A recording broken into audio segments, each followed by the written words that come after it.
Welcome to our Easter devotional series, which will take place all week long, different speakers every day on the last week in the life of Jesus. Tell others about it, starting today and finishing Easter Sunday. Today's message is on the humble king. The humble king's entry, his triumphal entry into Jerusalem. And I want to talk about the fact that it's time. It's time for us to recognize who he really was.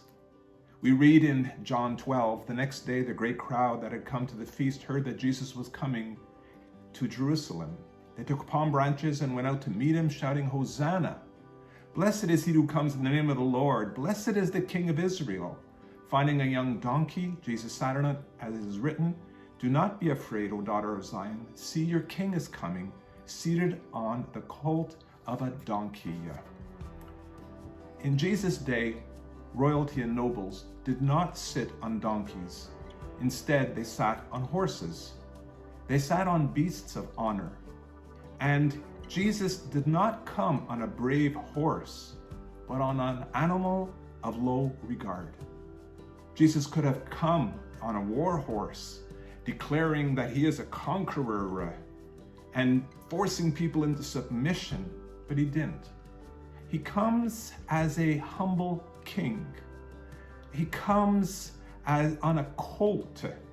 He's a different kind of king than you would expect. It says in Zechariah that he is a righteous and victorious king, yet humble, riding on a donkey. Humility maybe is the last thing you'd expect from a king. I mean, humility is such a rare virtue. It's not a virtue you'd expect from God. Think about it. The only being who has no reason to be humble is God. I mean, the rest of us should be humble, but God shouldn't be, doesn't have to be. Surprisingly, it's the virtue that Jesus shows as he arrives as the king. He's not a proud king. He arrives in humility as the humble king. A donkey isn't an animal that lends itself to pride. It's far from a mounted horse. Jesus came and turned all of that upside down. He's a humble king, and his kingdom often shows up most powerfully in the most humble, in humble places, in weak people, in easily overlooked ministries. I believe that some of the most impressive ministries and most powerfully used people will never be the most famous or successful.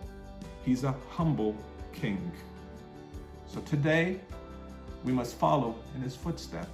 It's time, I believe, for us to not just look for the limousines and for the cheering crowds that will welcome us based on our grandeur, but it's to come like Jesus, humbly, submitted to God, where we read in scriptures, he who humbles himself under the mighty hand of God will be exalted. So today, it's time to follow the humble king and to walk as he walked, knowing we will be victorious because we are not there to walk in war. We are there to bring peace.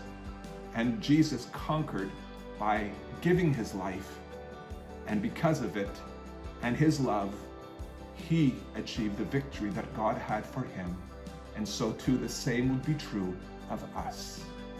This is just an introduction to my message this Sunday. For the full message, go online and listen to this message that I'll be giving today. Have a great day and enjoy the series this week.